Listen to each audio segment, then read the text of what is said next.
The same was true for immigration policy, actually. Republicans have long opposed illegal immigration. That's true. But if we're being honest, we have sloppily used the vehemence of our opposition to illegal immigration to actually obfuscate a deeper divide on our views on the quantity and quality of illegal or legal immigration.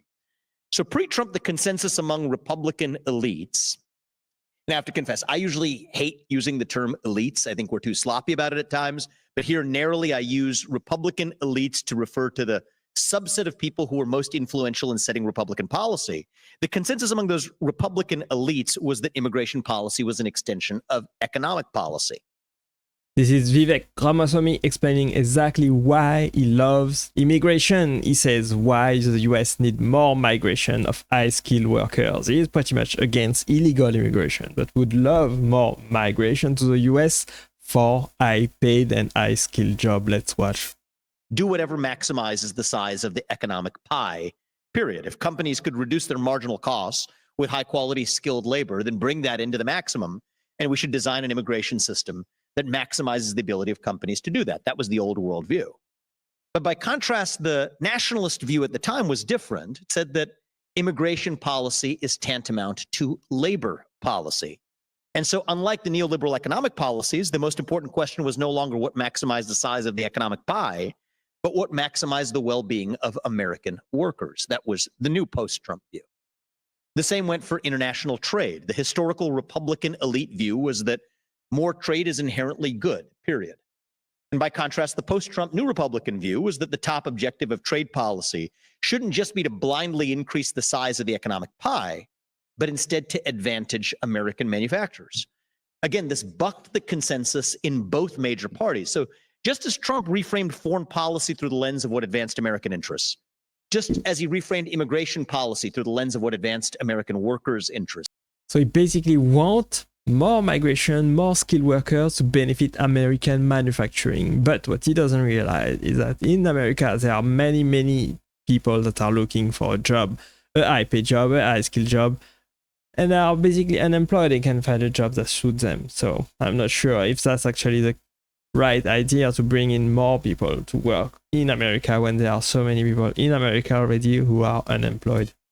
Just as he reframed trade policy through the lens of what advanced our manufacturers' interests, that's what actually made him a true leader in 2016, is that he challenged an existing status quo, an entire existing system. He offered a new vision.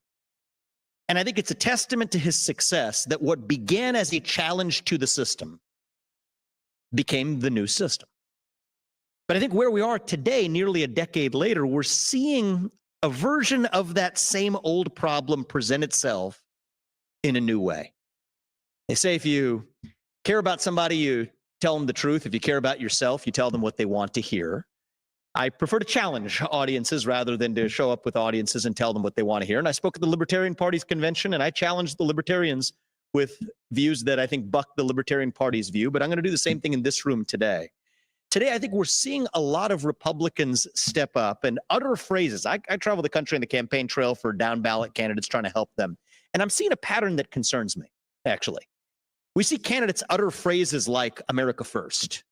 We're the party of the working class, that we need to make more things here, without actually stopping to answer the question of why we're uttering these things, without stopping to ask what these phrases actually mean. And I don't. Yeah, people want to create products in America to be proud of their own products. They want to create jobs in America to have a decent salary and a way to earn income and feed their family, basically. That's what they want. They want more GDP in America. They want more productivity in America. They want more high-paying, high-skilled job in America. So that's why they also want American manufacturing. That's totally understandable, in my opinion. I think that's a good development. Uttering phrases out of habit, out of muscle memory, rather than remembering why we utter them, I don't think is a good development for any movement. And I think an important part of the reason why the historical neoliberal consensus failed our country was not just that it failed to predict certain adverse consequences of its policy prescriptions.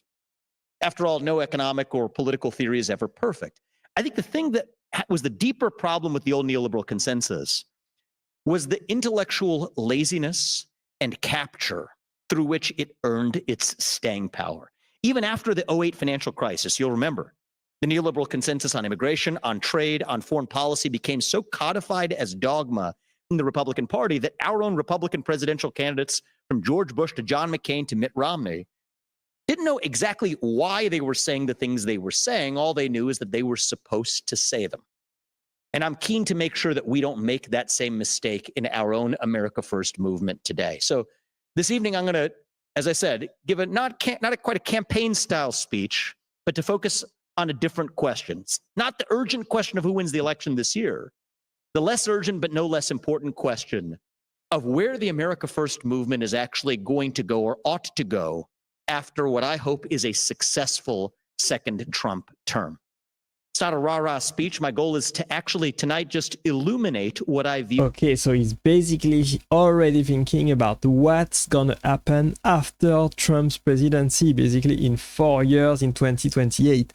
And my idea is that he's probably gonna run again. I truly believe that Vivek Ramaswamy has a bright future in politics, and he's probably want to run again for president in 2028. Honestly, when Donald Trump is out of the picture and cannot run anymore for the White House, he's gonna run again. I truly believe that, and we will see if he can actually do better than 5% this time around. Well, it all depends on what he can accomplish by the side of Donald Trump over the next 4 years. If he can do a great job and win the trust of the American people once again, we will see.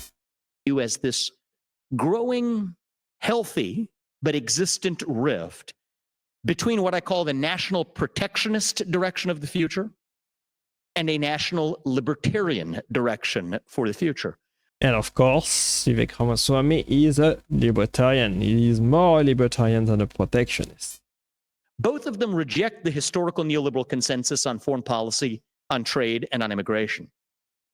But for different reasons and with very different implications for the future direction of America First policy. And these are two different worldviews which I believe do have, or at least should have, a home within national conservatism. And I believe that the national conservative movement will be most successful if we actually understand these rifts rather than to pretend that they don't actually exist, and to surface the common ground between them as well, which I think is greater than their differences in their rejection of the historical 20th century neoliberal consensus. So with that, let's start with the issue of international trade to understand the different views and get them on the table. The historical neoliberal consensus on trade is that more trade is good for at least two independent reasons. The first is that international trade maximizes the size of the global economic pie. And the second is that we could use international trade as a vehicle to spread democracy to places like China. The theory was called democratic capitalism. It effectively said that we would somehow export Big Macs and Happy Meals, and somehow that would spread democracy to places like China. The basic idea is that we could use our money and access to our market to get them to be more like us. Well, it turns out the idea turned out to be wrong on at least 3 levels. Now, I want to give a round of applause to the woman in the back, because I've been in that position many times. And you're a real hero in this room for being brave enough to bring your young daughter. My older one just turned 2, and believe me, going on a presidential campaign with a near 2-year-old, you have many moments like that one. But it's for their generation that we ask these questions. The neoliberal consensus, I think, has failed on at least those 3 levels that we ought to at least understand and see clearly. The first one is the most concerning. It increased U.S. economic dependence on China on sectors critical for our national security. So the little known fact is today, over 95% of the ibuprofen in our medicine cabinets come from none other than China. And as a reminder, that is the same country that concocted a man-made virus in a lab and by one means or another released it to wreak havoc on the rest of the world, including our own country. The same country. Honestly, we live in very difficult, very dangerous times. That's what I believe. And the US is running through a very, very difficult competition right now between China and Europe. These are most likely the predominant economic power in the world right now. The US at the top, China as a close second, and Europe far, far further away. And the United States wants to stay on top, of course. But the thing is, the United States rely on China for its manufacturing, and China rely on the US for its economy, for selling its own product there. and to get the manufacturing done as well. So both partners need each other, but the China wants to be the number one and US wants to stay the number one. So what's gonna happen next? I think a big trade war between the US and China is not good for anybody, honestly.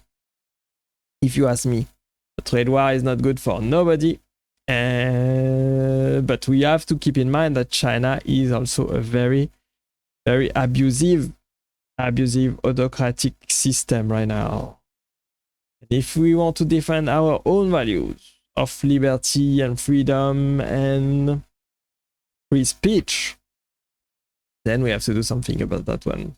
Keep in mind that China is eyeing over Taiwan as well, and some kind of conflict is probably gonna explode between the US and China in the end.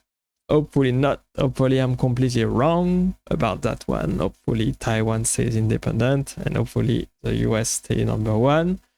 We will see what happens in the future and we'll report it all right there on the channel. Hopefully Trump will get the situation under control. He will be able to stop illegal immigration and get the inflation under control as well, and better its relation with Russia and Iran and North Korea and China as well, and stop wars and bring peace and prosperity back into the world. We will see what happens if Trump actually can keep all of his promises or not, what he actually do over the next 4 years. We will see and report it all right there. Thanks for watching and staying with me. I appreciate you being here as always. Click right there to watch the next video and I will see you there. Bye bye.